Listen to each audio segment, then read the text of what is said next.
qu'est-ce que je pourrais faire pour atteindre mes premiers 1000 euros ?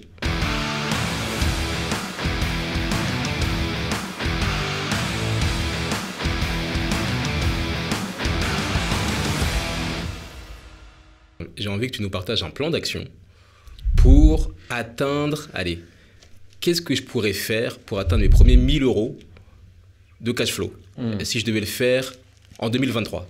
Plan d'action, si tu devais faire, tu devais commencer ça cette année, qu'est-ce que tu ferais ? Première étape, tu fais quoi ? Ok, je vois ma capacité de financement. Ok, capacité de financement. Après, je regarde si mes comptes sont sexy. C'est quoi un compte sexy ? Pas de découvert, j'enlève Ok. toutes les merdes, Netflix, toutes les saloperies là, j'enlève tout ça. De toute façon, ça te pollue la tête, donc ça sert à rien.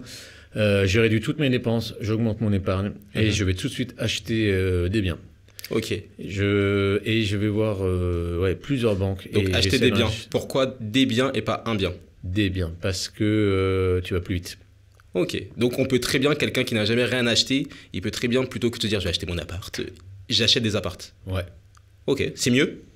Alors moi je préfère l'immeuble parce que l'immeuble, toi tu fais, au lieu d'acheter un studio par un studio ou un appart et tout, c'est long. Et en fait c'est le même boulot. C'est le même boulot parce que le temps que tu ailles le visiter, tu le négocies, tu fais les propals, tu vas signer ton compromis, tu vas aller voir la banque, tu as enfin ton crédit, hop, t'encaisses tes loyers. Enfin, il y a les travaux, si possible, et t'encaisses tes loyers. Bah, c'est le même boulot qu'un immeuble. Sauf qu'un immeuble, tu as 3-4 lots. Donc ton cash flow, tu le multiplies par 3 ou 4 ou whatever, le montant que tu as de l'eau dans ton bien, tu vois. C'est intéressant. Et c'est pour ça qu'en fait, en une opération, un immeuble, si tu te démerdes bien, en 6 mois, c'est fait. Même un studio ou un appart, en 6 mois, ton opération, elle est faite totalement. Et en un an, oui, tu peux te choper 1000 euros de cash flow. Mais ça, sans t'énerver, mais t'es pas en mode 300 comme les Spartiates, quoi, tu vois. C'est-à-dire ? À tout donner, mais vraiment à donner fort. Sincèrement, 2000 de cash flow en un an, c'est totalement réalisable. Alors là, on parlait de 1000. Si je voulais faire 2000 de cash flow, qu'est-ce que je pourrais mettre en place ? Tu doubles tes efforts. Tu doubles les efforts. Donc, c'est des mathématiques. Ah, c'est C'est des mathématique. pires. Par contre, 3000, je te dirais non. Sauf si à la base, tu as une capacité de budget élevée. Non, parce que, tu sais, faut faire des calculs simples. La médiane en France, elle est de combien ? Elle est à peu près de 1870 euros. C'est ça, c'est ça. Le SMIC, on va dire qu'elle est à 1500, 1006 plus ou... 1380 le SMIC, un truc comme ça. Ouais, ok. C'est le mec qui allait. Excuse-moi, mais. Excuse-moi, tu dis de la merde. Donc je te... Mais, ouais, 2000 sans travailler, et le fait que ça tombe tous les mois, c'est incroyable, ça changerait la vie de la majorité des gens en France. Donc Alors, déjà, et là, c'est des gens qui gagnent, qui sont dans des chiffres normaux, dans la moyenne. ouais. Donc c'est possible. Ah, c'est totalement possible. Puis nous, les personnes qu'on accompagne, nos stagiaires, nos élèves, nos étudiants, ils ont le résultat. Toi, on a Jérôme, sur 2022, il a acheté déjà 14 lots de cochons. 14 lots. 14 lots. Sérieux. Puis en plus, à côté, il lance une activité d'apiculteur et tout, parce que forcément, il a son cash flow et tout. Il peut mettre un peu en off son boulot qu'il a, et puis commencer à vivre de sa passion et tout. Ne serait-ce que, enfin, je sais pas, imaginez-vous, mais t'es à 1005 de salaire et tu dis, bon, t'arrives déjà à avoir 300 euros de cash flow en l'espace de 4 mois, 5 mois. Ça change déjà ta life, hein. C'est tout con, mais tu peux prendre un billet EasyJet à 20 balles, enfin 30 balles maintenant, et tu vas genre à Lisbonne ou tu vas en Écosse et tout, pour le week-end, hop, ça t'a payé tout le truc. Tu reviens, t'as déjà changé, tu dis, ouais, attends, ça m'a pas touché mon pouvoir d'achat. Autre. Ok, j'en veux plus. Et puis finalement, l'argent, c'est tout. Le monde, il est fait comme ça. C'est avec l'argent que tu peux faire des choses, quoi. C'est malheureusement avec l'argent que tu achètes ta liberté en fait, de mouvement, ta liberté temporelle et géographique. Pas de pensée. Et encore que si, parce que quand tu es toujours un peu dans la rat race et que tu es toujours métro, boulot, dodo, par exemple, finalement, ta liberté de penser, elle se restreint parce qu'en fait, tu restes dans ce cadre-là et c'est très difficile quand tu commences à avoir des idées un peu extérieures. On vient de péter tes idées, on dit que c'est pas possible, que toi, les locataires payent pas, que les banques, elles vont pas te prêter. Mais non, attends, t'as une carrière et tout, t'as des chèques vacances, on a un bon CE quand même. Pourquoi tu vas te faire chier à faire de l'immobilier? Ouais, mais peut-être que je rêve d'autre chose, quoi. J'en ai marre, moi, de partir peut-être 1h30 sous terre chaque matin pour aller bosser dans un truc qui me plaît pas plus que ça, tu vois. C'est alimentaire, et puis je me retape 1h30 le soir. Puis au final, ma life, je passe à côté de ma vie pendant plus de 10 ans. Puis un jour, tu te réveilles et tu dis waouh, tu te j'ai réveilles déjà et t'es mort. donné 10 ans à ça. J'ai plus beaucoup de milliers de jours. j'ai envie qu'il soit beau et j'ai envie que ça soit inoubliable. Je vais peut-être me bouger le cul. Voilà, moi, c'est comme ça que je le vois, quoi. C'est incroyable. Là, on a parlé de comment passer de 0 à 1000 euros de cash flow. On a parlé de 0 à 2000 également. Comment est-ce que tu fais pour passer de 0 à je prends ma retraite à 35 ans? Quels étaient tes standards pour te dire, OK, je peux prendre ma retraite? Moi, il me fallait minimum 4000. 4000. Ouais, minimum 4000. En vrai, c'est ce que tu estimes comme indépendance financière en France, tu m'avais dit. Ouais. Et en vrai, j'ai attendu un peu, je suis allé à 5006. Pour faire simple. Pourquoi? Parce que je me suis dit, si jamais, comme je me connais, j'avais envie un peu d'envoyer un peu de flambée, tu vois, parce que je m'étais bien serré la ceinture fort pendant quand même 4 ans. Je voulais m'acheter des trucs plus sympas, tu vois. Je les acheter cash, parce que pas de crédit. Voilà, tu vois, j'avais envie de... Ouais, j'ai un peu claqué, j'ai voyagé, je me suis un peu gavé quand même. Donc forcément, le niveau de vie que j'avais envie, voilà, c'est ça. Et puis surtout pour pouvoir continuer quand même à investir derrière, parce que si t'es trop freiné... Par contre, 4000, tu vis déjà très bien en France, hein. Attention, faut pas déconner, quoi. Après, ça dépend de ton niveau de vie. Après, moi, je connais... Enfin, on a quelques élèves, là, se sont barrés à Bali et en Thaïlande, vers Phuket et tout ça, avec 2000 balles. Hein. C'est des pachas, là-bas. Mais c'est des pachas, quoi. À 2000 balles, là-bas, tu claques 800 balles, ça suffit largement. Hein. Puis ils ont une vie plutôt cool. Alors, des fois, ils viennent un petit peu au coaching groupé, c'est marrant. Puis, bon, alors, comment ça va? Ah, écoute, c'est bien et tout. Mais là, il est méga tard. Pour moi, là, il est 3h du matin. Je sais, tu t'es motivé et tout. Ouais, je me suis motivé pour venir. Ouais, c'est cool. Et puis, toi, on échange un peu, tout. Des fois, il y a une petite problématique. Ou après, il dit, tiens, je vais aller racheter en France et tout. Il reprend un boulot pendant quelques mois, tu vois. Et puis, comme ça, il a des fiches de salaire. Et clac, hop, il se refait financer, il se reprend du cash flow. Puis, il repart. C'est intéressant. Ah ouais, c'est une bonne stratégie. C'est très intéressant. Donc toi, ta retraite, il te fallait 5000 pour faire simple. Ouais. Donc tu t'es fait un plan d'action pour y arriver ou tu t'es rendu compte que c'était bon, que tu pouvais y aller? Il me fallait un petit déclic. Et en fait, c'était sur une plage dans le sud de la France, vers Saint-Trope, tu vois. Ok. Il y a un moment donné, il y a des mecs qui me disent putain, et pourquoi tu prends pas ta retraite et tout. Jean me disait déjà un petit bout de temps, mais vas-y, prends ta retraite, arrête de nous casser les couilles, c'est bon, t'arrêtes, t'as plus besoin, quoi. Mais j'avais ma petite voix intérieure, tu vois. Mais ça, c'est un peu l'histoire familiale ou un peu très sécurité, comme on n'avait pas beaucoup d'argent et tout. Voilà, parce que je renonçais du coup après ce salaire, je m'étais bien monté, je m'étais bien démerdé à 3000 balles. Tu dis, t'as enlevé 3000, toi, parce que je vivais avec 8000, toi. Donc j'étais bien. Et puis à un moment donné, dans ma tête, je me dis, allez Julien, t'arrêtes maintenant, tu te lèves, tu prends ton verre et tu t'engages. Bon, écoutez, je m'engage à prendre ma retraite dans un mois, je claque madame, ciao. Magnifique. Et puis il y a tout le monde qui dit, oh, c'est faux et tout. Je fais, si, je le fais. Et on se revoit plus tard dans le monde de l'entrepreneuriat peut-être. Puis on s'est revus et voilà, tu vois. Je voudrais rebondir sur ce que tu as dit sur l'entrepreneuriat. Je sais déjà que pour les entrepreneurs, c'est dur d'avoir un appartement en locataire. Pour le coup, je peux témoigner parce que je l'ai longtemps vécu. Et d'ailleurs, pour la petite anecdote, ce qui est marrant, je suis rentré dans un nouvel appartement il y a peut-être un mois. Cool. Et ouais, cool. Et tu sais comment est-ce que j'ai voulu me présenter? J'ai voulu me présenter en tant que maître de conférence, consultant en création de contenu, parce que je t'ai dit ça passe bien pour les propriétaires. Ça me fera me pardonner que j'ai des fiches de paye. Sauf que le propriétaire, c'est peut-être un de tes élèves, parce qu'il est malin, ce qu'il a fait, c'est qu'il a fait des recherches sur moi. Bien sûr. Il a tapé mon nom, il a vu mes chansons, il m'a vu en train de faire des saltos. Et le jour de la visite, et des grands écarts américains, le jour de la visite, il me dit « Ah, mais vos musiques sont excellentes. » Et tu sais, moi je le regarde, je dis « Mais comment est-ce qu'il sait ça ?» Donc en tant qu'entrepreneur, c'est compliqué, tu sais pas trop quoi dire, tu sais pas trop comment te comporter. Il y avait certains qui me disaient oui, mais au pire c'est bon, t'as rien à prouver, prends un taf, prends un CDI, ce sera plus simple pour avoir un appartement. Moi je refusais. Et là déjà c'est difficile en tant que locataire. Mais maintenant en tant que propriétaire, si un entrepreneur veut accéder à la propriété, quel bon conseil tu pourrais lui donner?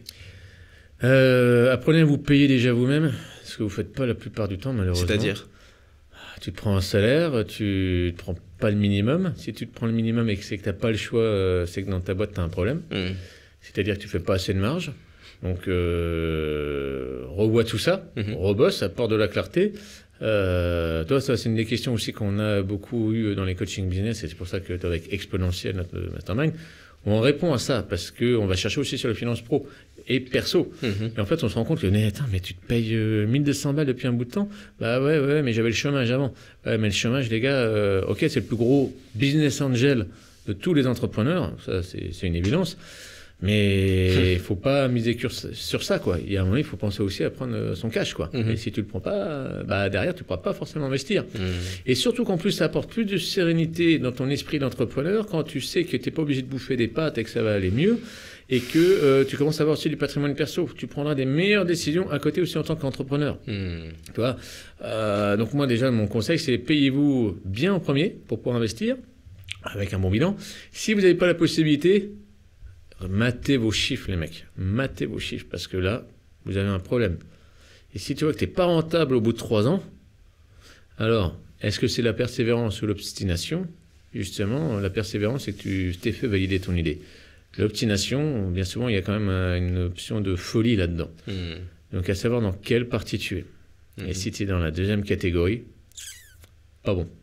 Et donc, il faudra peut-être rechanger ton business. Peut-être que tu n'as pas bien vu aussi ton business aussi. Mais c'est OK, hein, c'est normal.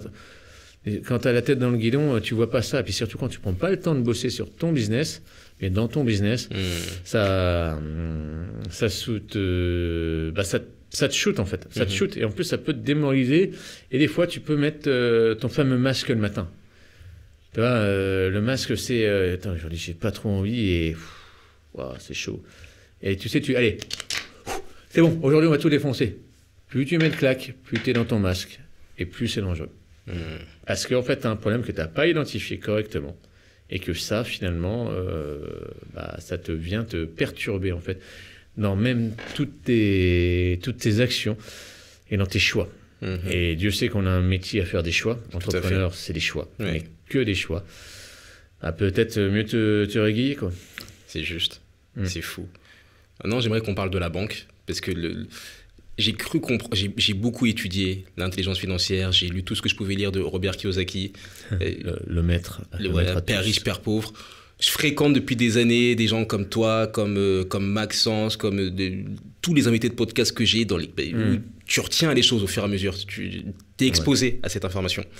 Et j'ai compris que les gens qui investissaient dans l'immobilier, c'était jamais avec leur propre argent. Ils utilisent des leviers, ils utilisent le levier de la banque. Comment est-ce que tu fais? Tu as été banquier en plus, donc c'est intéressant parce que tu as les deux côtés. Comment est-ce que tu fais pour te mettre la banque dans la poche, peu importe ton stade? Peu importe ton statut, tu montres que ton projet est capable de rembourser déjà l'échéance à lui tout seul et que si jamais il y a une merde, que tu es capable aussi de le rembourser. Personnellement avec tes... Voilà.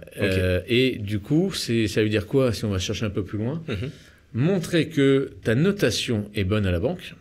Donc, c'est-à-dire, si ton coût du risque est bon, si tu as un profil risqué, un peu gamer, cash gamer, non, là, tu ne seras pas financé parce que tu es dangereux. Parce que l'argent, ça te crame les doigts. Donc, montrer que tu es bon gestionnaire, du coup, ça veut dire que tu lui montres que tu diminues ton risque, tu es capable de prendre des bonnes décisions, et surtout, c'est que tu sais faire fructifier l'argent. Parce que le banquier, c'est quoi? C'est un commerçant, le mec. Hein. Le mec, OK, il te prête de l'argent, donc sur un taux d'intérêt, il se fait sa marge, OK, pas de problème avec ça. Et en face, il a son risque. Et plus tu es risqué, plus il va te mettre un taux élevé, ce qui est normal, parce que tu es risqué, mec. Alors que si tu es bien et tu montres que tu sais déjà bien traiter ton argent, tu sais traiter l'argent correctement de la bonne manière, ton risque diminue. Et du coup, ta notation est meilleure, ton scoring bancaire est meilleur, et on va te faire plus confiance. C'est pour ça qu'ils analysent les comptes, c'est pour ça qu'ils analysent ta progression d'épargne et que tu es noté en permanence et qu'il ne faut pas faire n'importe quoi. Ça, je ne savais pas, par contre. On est clairement noté, on a une note. Ah, bien sûr. Attends, parle-nous, ça on doit savoir. Julien. Une note, en fait, t'es scoré. Alors après, chacun son barème. Il y en a, mais plus ou moins. Voilà, t'es note G et tout. Dans certaines banques, donc c'est des lettres. C'est que t'es interdit bancaire sur endetté et tout le bordel. Bon, là, tu peux rien faire. D'ailleurs, petit conseil parenthèse à tous les mecs. Vous êtes tous fichés Banque de France. Concentrez-vous à rembourser ces saloperies-là. Une fois que c'est remboursé, c'est effacé. Et après, vous pouvez faire. Mais concentrez-vous là-dessus. Alors, je sais que des fois, bien souvent, c'est des accidents de parcours. T'as un conjointe qui vous ont mis dans la merde et tout. Bon, ça, c'est une chose, quoi. Mais franchement, la notation, elle est déterminante. Et chaque banque a ses critères, mais déjà, est-ce que tu as des agios? Ting, négatif. Tu es souvent dans le rouge, ting, négatif. Tu n'arrives pas à foutre de l'épargne d'un côté, ting, négatif. Tu fais pas de virement d'épargne tous les mois, ting, négatif. Tu vois, tu as tout ça. Puis alors, il faut prendre aussi un peu certains produits aussi chez eux, forcément. Moi, j'évite les banques en ligne parce que... j'ai pas de banque en ligne d'ailleurs. J'évite ça parce qu'elles ne savent pas financer l'immobilier. Va mettre ton argent aussi dans les banques qui financent. Et pour les Parisiens qui nous écoutent, ne vous faites pas financer par les banques parisiennes parce que les banques parisiennes, elles sont chiantes et elles ne savent pas financer l'immobilier, clairement. Là-dessus, on va faire simple. Allez dans les banques province. D'accord, c'est intéressant. Bien meilleur.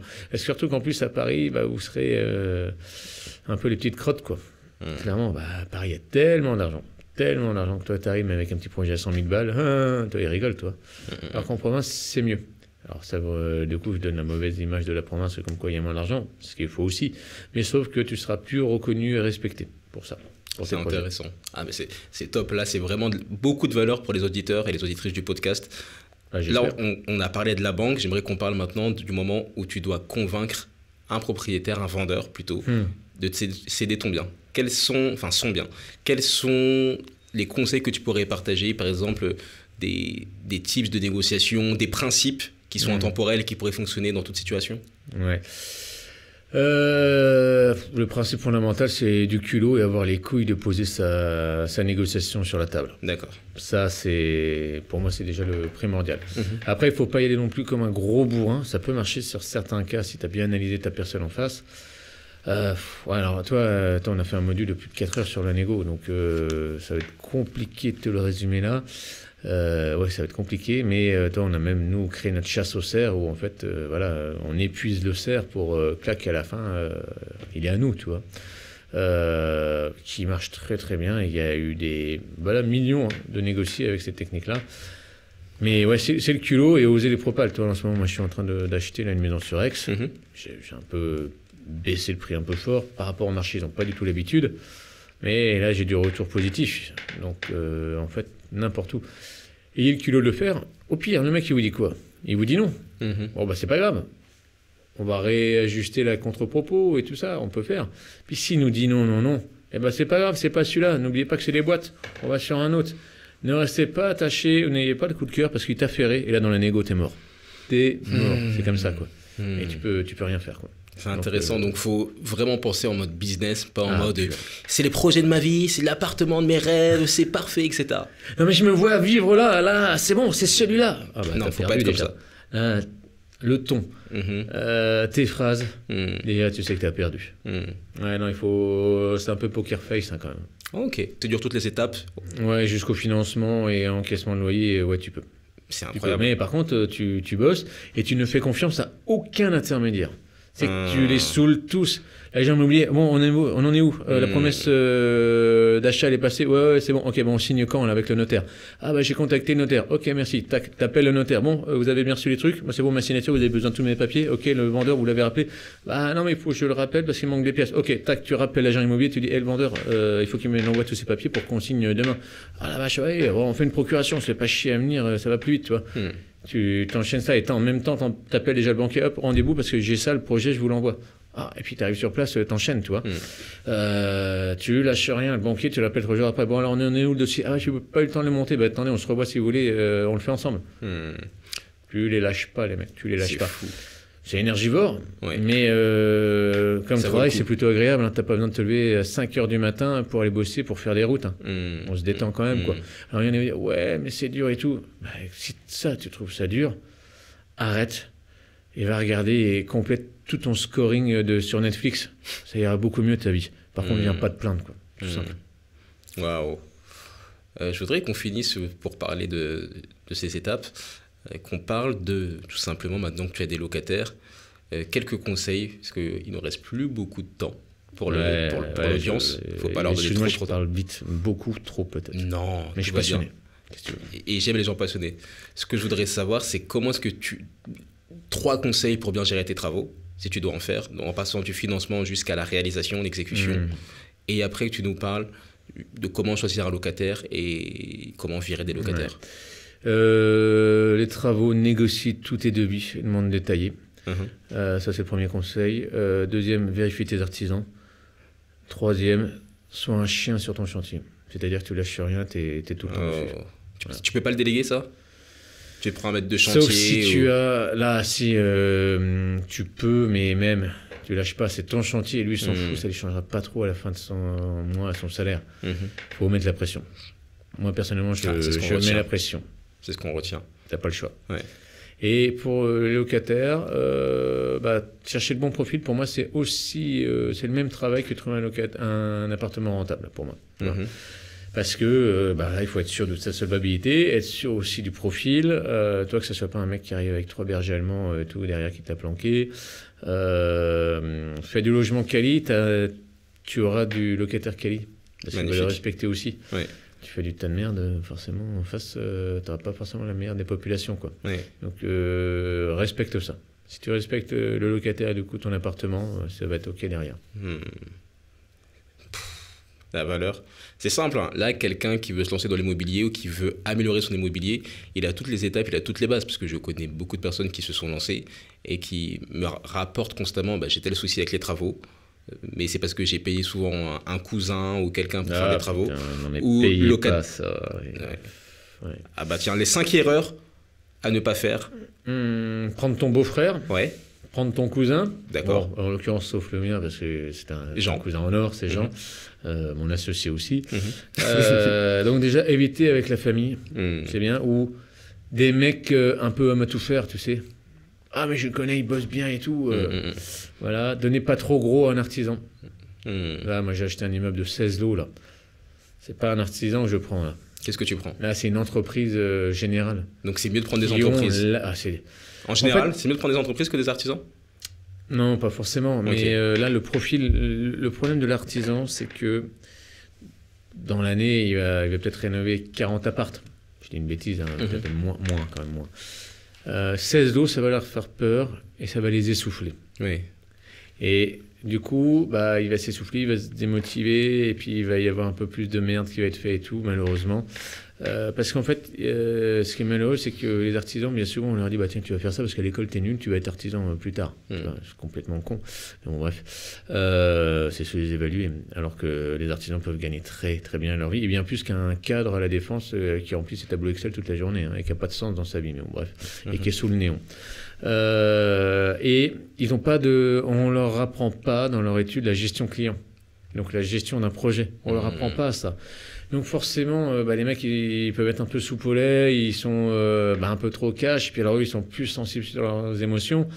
Et donc la gestion de l'artisan, faut faire gaffe aussi, quoi, tu vois. Et c'est vraiment dommage. Putain, on leur met un peu de gestion client, un peu de gestion projet dans leur étude, ça change tout.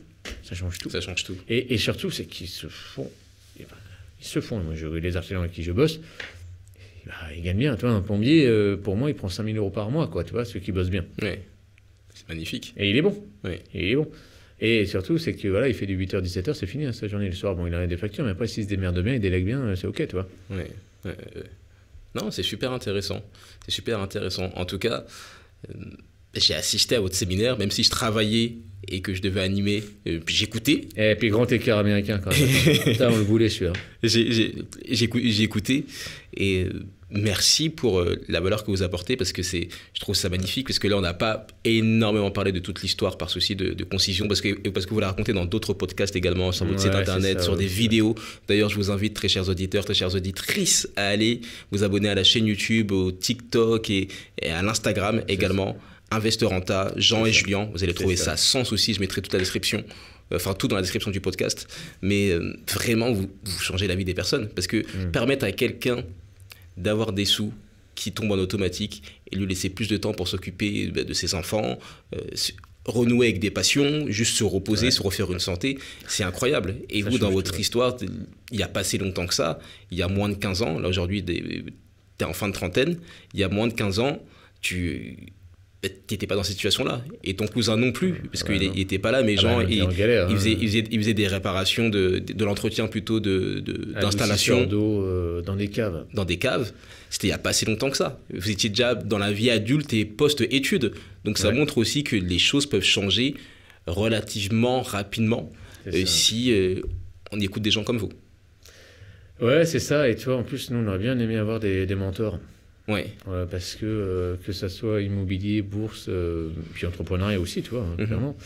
On aurait bien aimé avoir des mentors parce que ça t'évite de perdre beaucoup de temps, de l'énergie, c'est inquantifiable, et de l'argent qui est quantifiable. Et sincèrement, on aurait fait moins de conneries dans ces 3 domaines. L'entrepreneuriat, on se débrouille. On a beaucoup moins fait de conneries parce qu'on avait déjà tout notre background IMO qui est quand même dans l'entrepreneuriat. On a beau dire ce qu'on veut, et puis qu'on analyse nous tout de manière très froide. Oui. Parce que voilà, tu peux mettre de la passion dans ce que tu fais, mais dans l'analyse, ça il n'y a pas de passion. Il faut être froid pour mieux analyser. Et donc des fois, il y a des trucs qui te plaisent pas, mais c'est la vérité, donc tu corriges et tu fais. Clairement. Comment est-ce que les personnes qui nous écoutent et qui sont motivées pour aller plus loin peuvent travailler avec vous? Ça dépend sur quelle thématique. On veut acheter des appartements. En 2024, on veut avoir du cash flow. Donc, on aura déjà en 2023 si tu bosses là avec nous dès le début. Bon, ok, parle-nous. Voilà. Alors, si vous voulez, vous nous contactez en MP ou vous prenez rendez-vous sur notre profil Insta ou même sur notre site internet investorenta.com. Okay. Il y a imorenta.com, il y a bourserenta.com.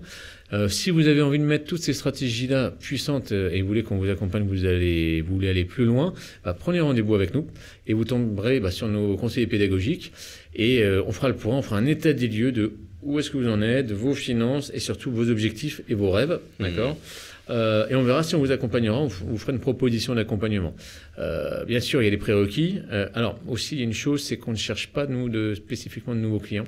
Nous, ce qu'on veut, c'est des histoires à succès, c'est des hauts potentiels. Nous, on sélectionne en fait les personnes avec qui on va bosser, parce qu'on va quand même passer du temps avec vous. Et que, toi, si on tombe sur des cons, on n'a pas envie. Parce qu'on a fait en sorte de sortir du salariat et des collègues imposés pour justement pas en avoir derrière dans une aventure entrepreneuriale. Donc voilà, donc on sélectionne aussi. Si on voit que le feeling ça passe, ça va le faire. Si ça passe pas, et des deux côtés, que même si vous dites non, c'est bon, je les aime pas et tout, déjà normalement tu prends même pas rendez-vous. Mais nous aussi, on aura le feeling aussi. Si on voit que ça va être compliqué et tout, parce que t'es con, voilà, désolé.